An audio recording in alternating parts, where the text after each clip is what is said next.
So, to be completely honest, this series has been surprisingly heavy emotionally for me. Surprising because I thought that I had worked all this stuff out in therapy already, at least to a large degree. But it's a reminder that our experiences shape us in ways that will reverberate through our lives. My therapist has been getting a regular dose of the days after some of these episodes are being recorded when I realized there was so much more pain or anger to process. But I hope that at least my stories can be of use to you. And as I said from the outset, and I'm very, you know, clear and I'm set on this, right?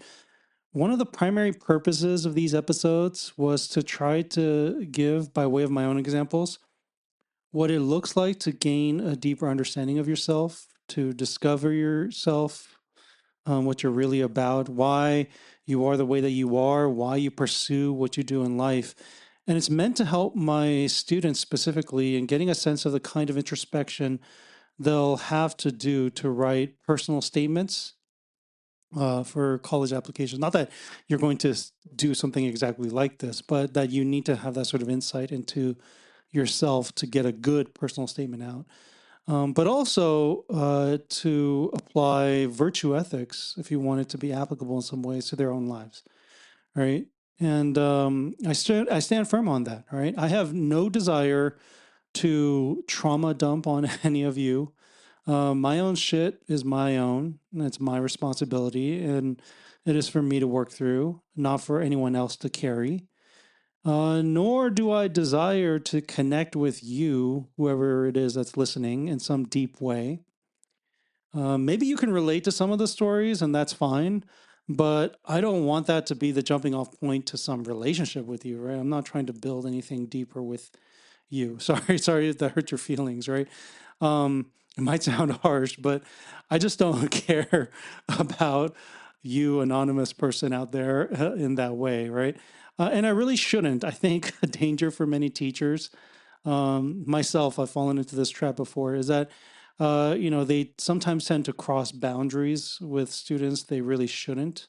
They tend to get more personally involved with students when it's not their place to do so. So I'll continue to be there for you and whoever you are, and for my students as a resource. But we're not friends, and I'm not your parent, and I'm definitely not your savior. So don't bother looking for that in me. Rather, I'd hope that these stories invite you to reflect on your own life and to be able to tell your own stories. Like I said, this was meant to kind of just serve as an example so that you can do the work yourself of figuring out how you want to share your story about where you're from, where you're at, and where you'd like to go. Whether it's for personal statements, whether it's to reflect on your life and to cultivate some of these virtues, as Aristotle might say it. It's like when I used to listen to Eminem, I connected to his songs about hating his mom. In my case, it was my dad at the time. I was really hating my dad, and how much it sucked being poor. I'm definitely connected on that. But I was never a stan. All right, I never was like obsessed with Eminem the person. What Eminem did for me was allow me to be angry. It's like I had the permission to be honest about my feelings, right? To feel everything that I actually felt, to acknowledge it, and in acknowledging it, dealing with it, right? Dealing with the pain, the anger, the sadness that I was experiencing. And I just want to give you the license to feel how you really feel about your life experiences. And in doing so, I'm hoping that you find authenticity and maybe some healing for yourself. Um, I can't tell you how to tell or write your own story. What I can tell you is this.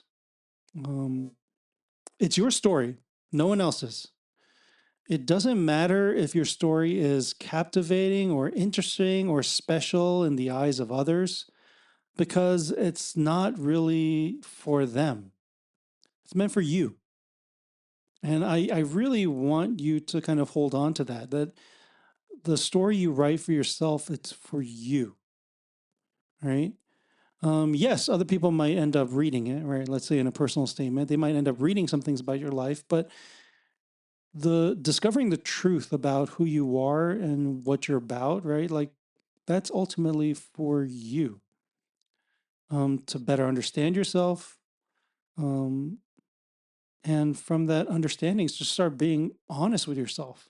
And I'm not going to lie, I said this with myself. I know that it's a painful process because the truth is that all people, I think, to a large degree, have a kind of bias where they want to protect themselves. And it makes a lot of sense. It's yourself.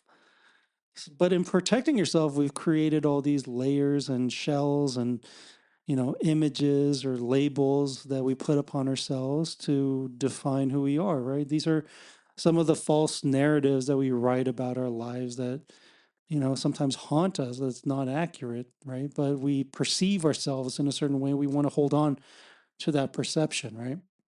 I remember when I was taking psychology and learning about this, right? That people don't actually want the person that they like to view them in a pristine way, right? They want others to view themselves, like they want other people to view themselves as view you, I should say, as as how you view yourself, right? Like you want your self image to match what other people see in you, right? So if you have all these lies that you have about, yourself, like these images, these labels that you're holding on to, like you're going to want to kind of protect it, reinforce it, have other people affirm how you view yourself. And so when that world shatters, it's extremely painful. It's extremely painful because once you shatter those images, those facades, then you're left exposed. And that's honestly like the scariest place to be, is to be exposed. All I can say by way of advice, if I am allowed to give any sort of advice, is just to relay what my therapists, multiple therapists, have repeated to me over the years, which is to have grace on yourself.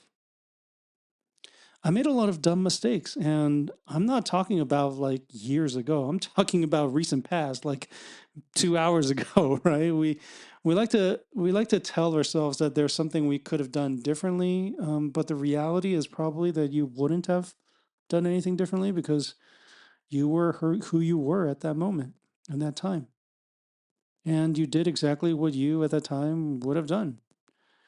The best you can do now is to take those experiences and figure out what you want to do with it going forward.